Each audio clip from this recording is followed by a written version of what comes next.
bienvenue sur le podcast Émotive. Je suis Lindsay, coach en émotion. Ma mission est d'aider la femme à augmenter son estime d'elle-même grâce à la régulation de ses émotions. Ici, on va parler émotions, évidemment, femme noire et mindset pour que tu réussisses à exploser tous les plafonds de verre que tu te crées. Tu es forte. Tu es puissante et tu es capable. Voilà ce que je veux que tu retiennes à la fin de chaque épisode. En attendant, je te laisse me rejoindre sur Instagram. Je te mets le lien en description de l'épisode. Bisous!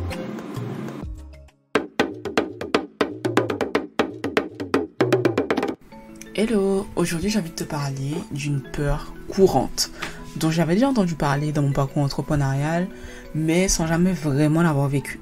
Je te parle de la peur de réussir.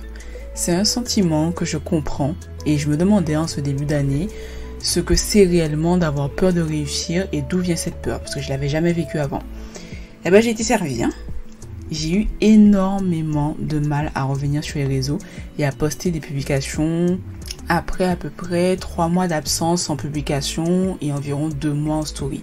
Et j'ai eu énormément de doutes, de craintes en me disant que ça fait un peu imposteur de revenir comme ça, comme un cheveu sur la soupe et d'être là en mode « Hey les gars, j'ai un nouveau projet !»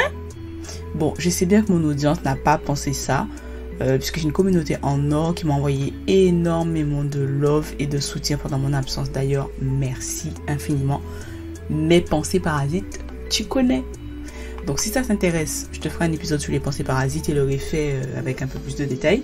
Mais là où je veux en venir aujourd'hui, c'est que plus j'ai avancé dans la création et la programmation de la sortie du podcast, des épisodes, tout ça, plus j'étais excitée comme une enfant qui va recevoir le cadeau dont elle a toujours rêvé. Mais j'avais une peur grandissante au point d'avoir des plaques de stress et de me laisser des marques tellement je me gratte à faire des crises d'angoisse, etc. Enfin, laisse tomber. J'ai découvert les joies, c'est absolument ironique, de la procrastination active. Je m'explique. Comme j'ai une activité salariée à côté, ce n'est pas aussi évident qu'avant de mettre un projet sur pied, même si ça m'a pris énormément de temps, mais j'ai réussi à trouver une organisation. Malheureusement, j'ai eu un arrêt de travail et quand c'est arrivé, je me suis dit, mais comment je vais faire pour avancer dans mon projet, vu que c'est mon fameux poignet qui me fait toujours mal. Moi, je suis madame, j'aime trop trouver des solutions. Donc, j'ai commencé à dicter mes épisodes sur mon ordinateur et je trouvais que ça allait même plus vite. Ok, tout problème a sa solution, c'est super. Sauf que, au lieu de dicter les épisodes, je restais couchée là, à ne rien faire et à ne pas avancer dans tout ce que j'avais prévu. Ou sinon, je me retrouvais à faire de l'administratif. Un jour, je me suis posée et je me suis demandé pourquoi tous ces trucs qui traînaient là depuis genre 20 ans, ça m'a jamais dérangé avant. Mais aujourd'hui, c'est là que je veux me lancer dans une bataille administrative et que je veux que tous mes papiers soient rangés, tout ça. Je me suis rendu compte en fait que soit je restais à rêvasser de mon succès parce que c'est beaucoup plus facile, ou sinon je me trouvais des occupations certes importantes mais pas urgentes à faire. Et j'essayais de me faire avaler que c'est parce que j'ai une journée chargée, que je peux pas avancer, ni dans l'écriture des épisodes, ni dans l'enregistrement, etc. Je m'en suis voulu. Parce que quand je me suis rendu compte de ça, ben ça changeait rien. J'étais toujours paralysée par la peur. La fameuse peur. J'ai creusé et j'ai trouvé que c'était la peur du succès. J'ai peur d'être dépassée par les événements. Je suis là et je me dis, mais si ça fonctionne en fait, comment tu vas gérer? Comment tu vas accueillir? Mais comment tu vas gérer parce qu'on va te voir à nouveau sur les réseaux. Je suis là, j'ai peur que ça fonctionne, ne pas savoir comment vivre avec. Je me demande même si je suis pas en train de cultiver une pensée limitante dont je suis consciente. Donc c'est le fait de me dire que si je réussis, je vais changer et genre attraper la grosse tête et tout ça. Or que le succès change certaines personnes, mais pas toutes. Et je me suis rendu compte que le podcast est tellement ma voix, tellement quelque chose qui me convient d'être seule devant mon micro, mais en même temps proche de toi puisque je suis à tes oreilles partout et tout le temps, que je suis certaine que ça me convient. J'ai dû faire, et je travaille encore, de dingue sur mes pensées limitantes, dû à mon éducation, mes expériences de vie, etc. Mais je pense que c'est bon, j'ai pas fini. Avec du recul, je me dis que il n'y a qu'une chose qui me tient autant à cœur, qui peut me faire autant d'effets. Je suis une personne, quand je décide de faire quelque chose, je le fais sans me poser de questions. Je fonce et je verrai après. C'est comme ça que je fais toutes mes premières étapes pour le podcast. Mais finalement, il s'avère que ce projet m'a tellement tenu à cœur, mais beaucoup plus que j'aurais pu l'imaginer, que c'est pour ça, en fait, que ça m'a causé autant de stress. Parce que je sais très bien que je vais mettre mes tripes sur la table. Au moment où j'enregistre cet épisode, je me gratte de partout parce que je suis en stress et que je sais que je suis en train de mettre à nu ma vulnérabilité.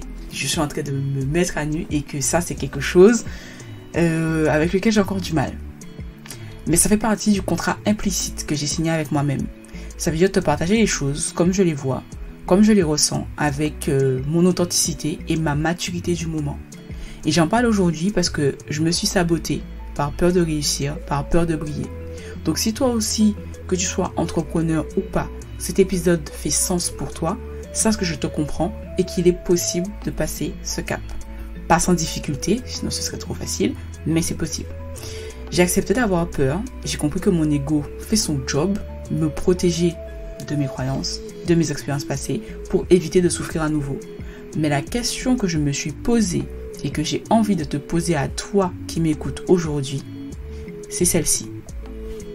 Si tu ressens au plus profond de toi que c'est cette voie que tu dois suivre, si dans ta visualisation, tes pensées, la mise en œuvre de ton projet, tu sens que c'est pour toi, n'abandonne pas. Il y a sûrement des personnes, des actions plus grandes qui arrivent. Donc prépare-toi à les recevoir. Et la question que je me suis posée en fait, c'est est-ce que j'ai envie de me priver de tout ça? Donc est-ce que toi, tu as envie de te priver de tout ça? Ne laisse pas ta peur, ton ego, tes expériences passées définir ce que tu es capable de faire pour l'avenir. Rassure-toi, rassure ton ego, parle à la petite fille qui est au fond de toi pour que tu saches que c'est normal d'avoir peur, mais que malgré les obstacles et les difficultés que tu auras, tu es prête à recevoir. Entoure-toi et tu verras, tu te sentiras invincible. Je dis pas que c'est facile pour moi aujourd'hui et j'aurai encore sûrement beaucoup de boulot pour me rassurer et qui sait peut-être un jour réussir à vaincre ma peur de briller. Mais je déclare aujourd'hui la fin de ma période dans l'obscurité. J'ai entamé ma route vers la lumière. Cher avenir, je suis prête. Prête à accueillir, mais aussi prête à aveugler les gens. Alors mets tes lunettes de soleil, j'arrive. L'épisode du jour est un peu en désordre comme ça là, donc j'espère que tu as compris l'idée de ce que je voulais te faire passer, de ce que j'avais envie de partager avec toi. J'ai vraiment voulu te parler avec mon cœur et surtout te dire les choses comme je les ai pensées. On est à la fin de cet épisode. Merci de m'avoir écouté. Surtout, s'il t'a plu, partage-le à une copine en lui disant « Non mais meuf, j'ai trop pensé à toi sur cet épisode, faut trop que tu l'écoutes. » Tu peux aussi me laisser 5 étoiles et me donner ton avis. C'est peu pour toi, mais c'est beaucoup pour m'aider à faire découvrir Émotive. À dans d'autres soleils.